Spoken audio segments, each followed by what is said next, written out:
All right, well, here we are. Right, let's get into it. We've got the big painting. We did the little one the other day. Now the keynote is to get those shadows in first on that blue hill, because that is what's going to change the most. So I'm going to go for ultramarine blue, bit of viridian green, bit of magenta, just to knock it back to more of a grey blue. Get those ones in quick. Magenta, green. Really got to knock it back. It's too strong at the moment. Let's have a look. Something more along those lines.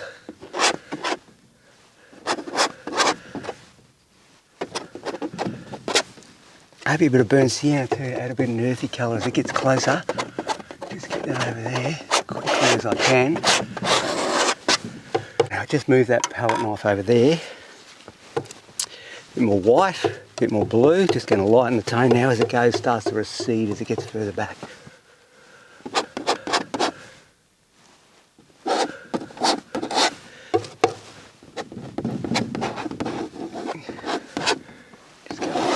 Basic composition.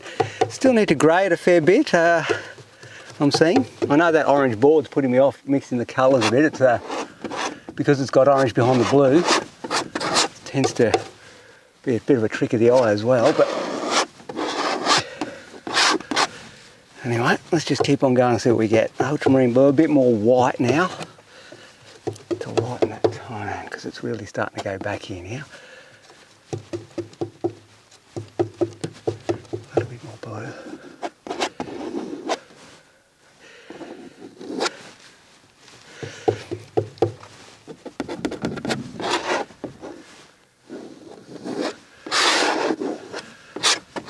Got that basic feeling of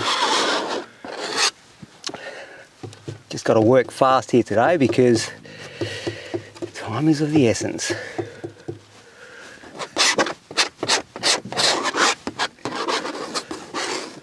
few foreground shadows. Right, let's go darker. Let's go much darker. Alizarin crimson, bit of ultramarine blue to get some real beautiful darks.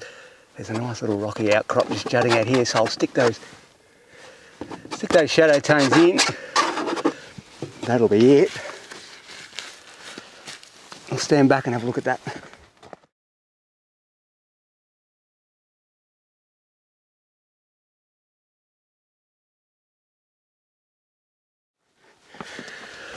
Okay, that's good. Got the shadow tones in. Haven't got much time to muck around like I was saying. This is what speed painting is all about. Burnt sienna, white. When you've got a fleeting moment, just got to go with it. A little bit of ultramarine blue in that to knock it back. White. Ultramarine blue, what was that? Heard something in the background? Okay, so we've got ultramarine blue, burnt sienna. Let's just see what we got. Just want to paint a knockdown colour.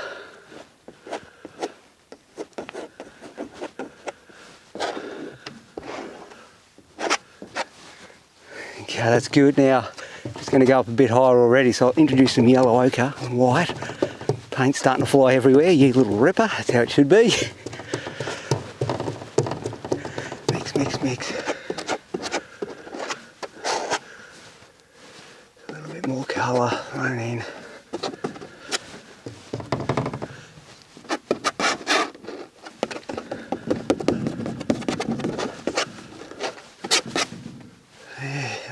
Here, just throw some around so I've got it. Right, go for the blue again over here. I might need some more white. We're getting through that white. Okay, so I'm mixing the ultramarine blue with those ochres now.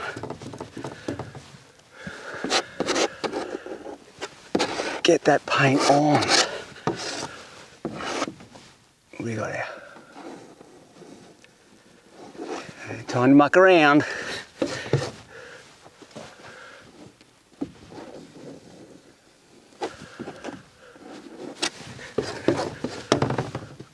Get that plein air painting done.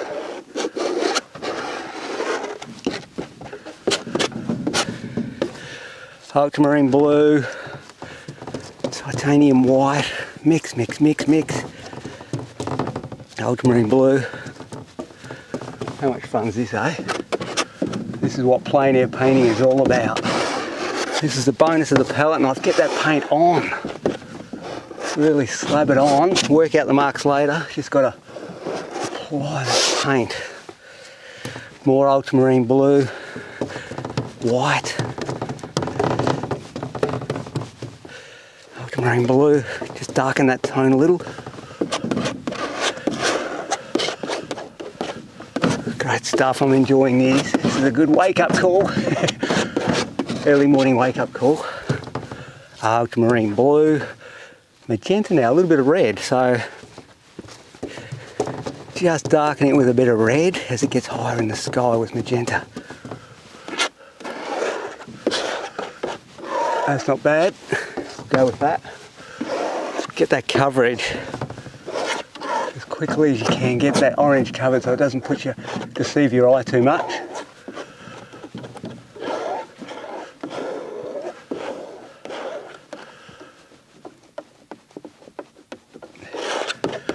Okay, now get these things blended a little. Blend, blend, blend.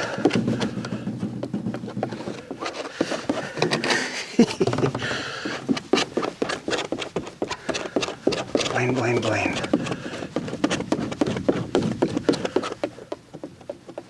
Just getting the edges nice and neat while I'm at it, in the middle of it all.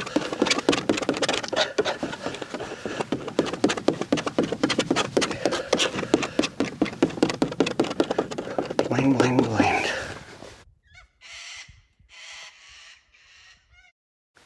Alright, this is the perfect opportunity now to actually get a brush out. It can be slightly quicker now, you've got the paint in there. You just want to blend all those colours in.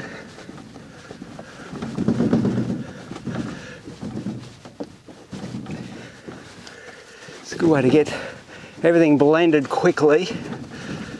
So I applied the paint with the knife as you saw. Now I'm working on getting all those colours together, melt together. I'll still get back into the knife, don't worry about that, but I haven't got time for blend, blend, blend, blend, blend, so I've actually got to work very fast there. Let's have a look. Alright, well that worked well, get that off. What we're going to do now, let's go some yellow ochres. Yellow ochres. Bit of the cat orange to give a bit of sting to it. Let's have a look here, what do we got? Okay. A bit more white, yellow ochre. Just want to get a bulk colour down here.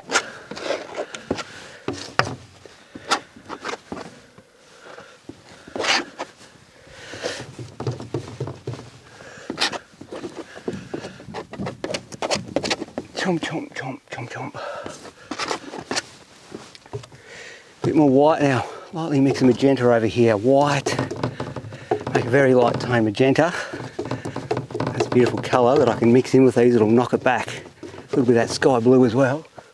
Well, really, a bit more blue in it. Take those distant hills back.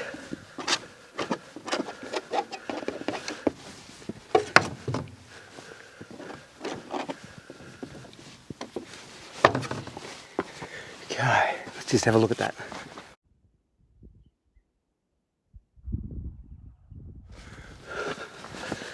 Alright, a bit more of that magenta and blues.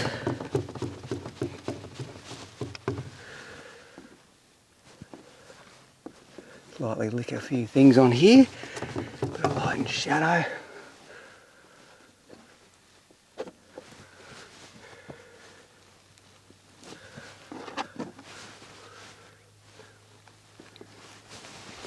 Okay. Alright, with this knife here, I'm just going to pick out the hills a little. I've got all the sky there overlapping. If I just scrape paint off, I can actually get back down to the original colours, the original shadow. I'm just taking that off.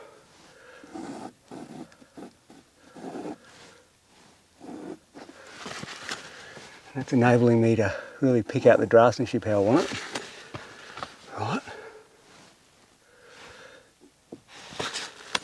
Now what I need to do is got a basic feeling of the shadows. Let's put some of that light source on, shall we? So, we'll go a bit of CAD to get a little bit of those oranges and white. Half mix. Right, a bit more white, a bit more of the other colours, because it's not it's not exactly first morning. It's already had a little bit of, it's already had, you know, a little bit of the daytime coming through. So the colour, the intensity of these colours is not exactly like first morning. It's just a bit beyond that. Just flick those in nicely.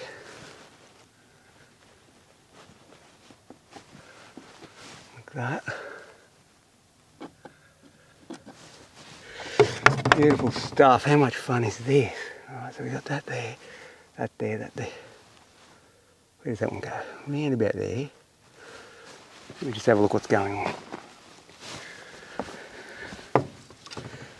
Alright, let's go to a slightly smaller knife. Slightly smaller knife. We're going to put that one just here. Go for sort of more of that magenta-y sort of style where I've got magenta white. That gives me a great clean colour for the distance. Bit of the carrot oranges and whites here. Lighten that tone. Just half mix it with that. Let's see what we get here. A bit more of that orange colour thrown in. Just going to flick some whites now. As it recedes further, it gets the blue because of the distance recession. Starts off bright orange here, slowly recedes as it goes back. So I'm adding a little bit of blue to these distant ones here. Let's have a look.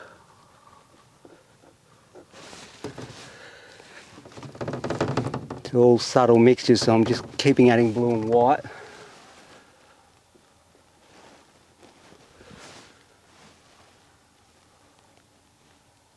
Put that one on there. Let me have a look what's going on.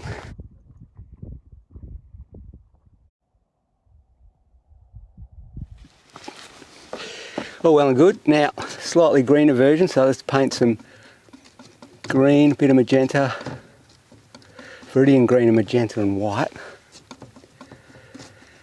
The magenta's knocking the green back, so it's not quite as strong in colour. Up here, we have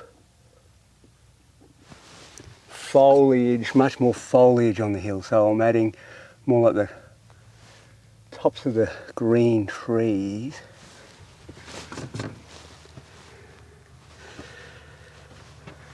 Okay, what have we got here? Here comes the truck. Here comes the truck in the middle of the painting.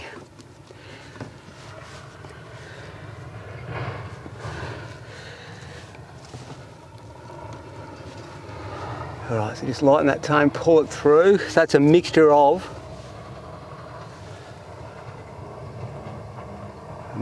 both.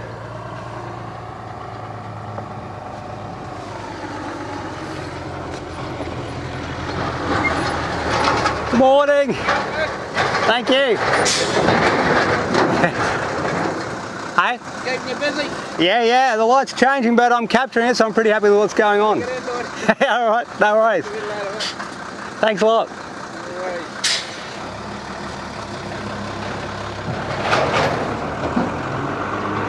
There you go.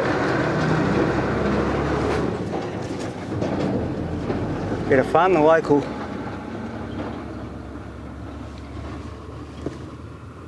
That was the local guy who owns the property. The guy who owns the property here. So he saw me painting here the other day. We had a bit of a chin wag. And I did the smaller painting. I told him I wanted to do a bigger version. And now he can see I'm here doing it. So there you go. All right, let's have a look at that. That's all coming good. Now, cameras on. Yeah, that's what we want, cameras on. All right, now I can see there's a bit of cloud formation as well. Let's just move that over there. I want to keep the colours clean. I've noticed there's a bit of cloud chooping in now, so going to mix a bit of magenta. What colour is it today? A little bit of burnt sienna with that magenta, burnt sienna, and ultramarine blue. to make up some sort of version of a cloud, a shadowy cloud tone. Magenta, burnt sienna, ultramarine blue. Vary those colours and tones depending on what's going on. Yeah, that's about right.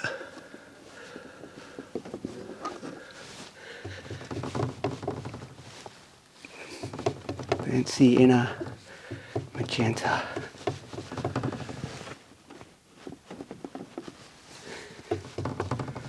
It's just starting to mist in here and mist in there, which is nice. Gives you some real interesting effects. Such a warm colour. It's actually got a bit of yellow ochre. Let's go yellow ochre. That's the beauty of painting on site. It allows you to see what the colours are. Let's just pull through there. Much more obvious what the subtle colours are.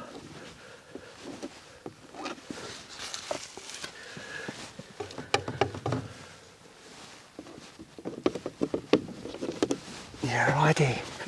Just grab another thing. I'll just stand back for a minute and have a look what's going on. Starting to come along before anything else. Yellow ochre, cat orange, white.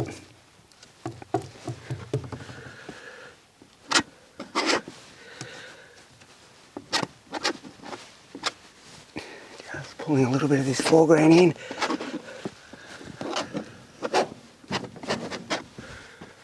Alright.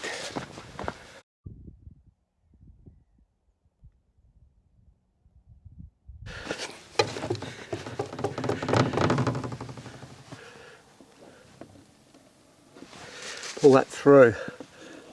Clean the knife. Fact, I'll get that brush again just to aid in softening some of these tones.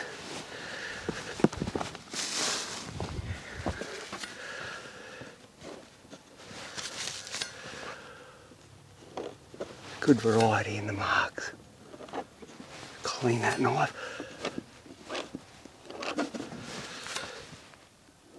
Oh, we pull through.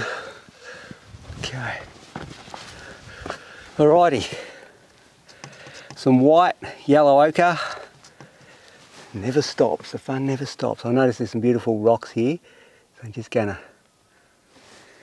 stick them in. They're quite rounded for the Flinders Range. It's quite often you get those kind of jaggedy rocks. These ones, quite round. There's one chuffing around here, one chuffing around there. They actually add quite an interesting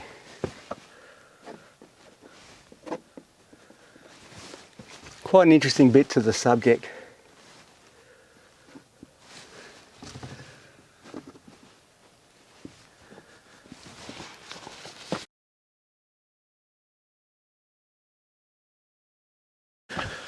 Alrighty then. Pick out some more draftsmanship. This is so much fun. I love working flat stick. This is what plein air painting should be about, working faster. Then you can really got time to work on. It's like craziness. But then the magic can happen. Then the magic can happen.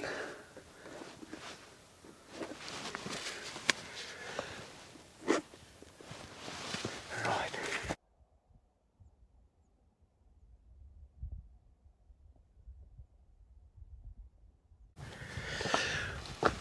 Okay, now let me have a look what's going on here.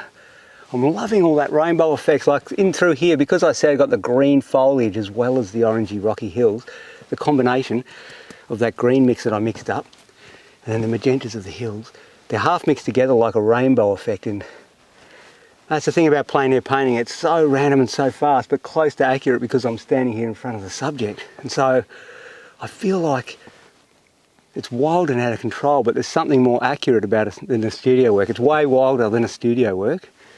You've seen it in real time, and there's something accurate about that wildness. So if I went and finished it more now, I think I might lose something more than gaining it. So the best thing to do now is just leave it as it is and as a statement. And when she's dry at home, I'll still leave it because I'm able to wreck it. Leave it for quite a long time, and then later on, say in a month or two, when it's not so fresh in my head, maybe then what I'll do is look through it. And if I need to do anything then, it'll just be little marks. I won't alter the big impression that much. But if I go ahead now and keep on going, that essence that you saw me block in just like a lightning flash, that'll definitely start to get lost without question. So, in saying all that, let's just get the camera off, buzz around and have a look at that technique, okay?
Alrighty, there you go, that's it. Got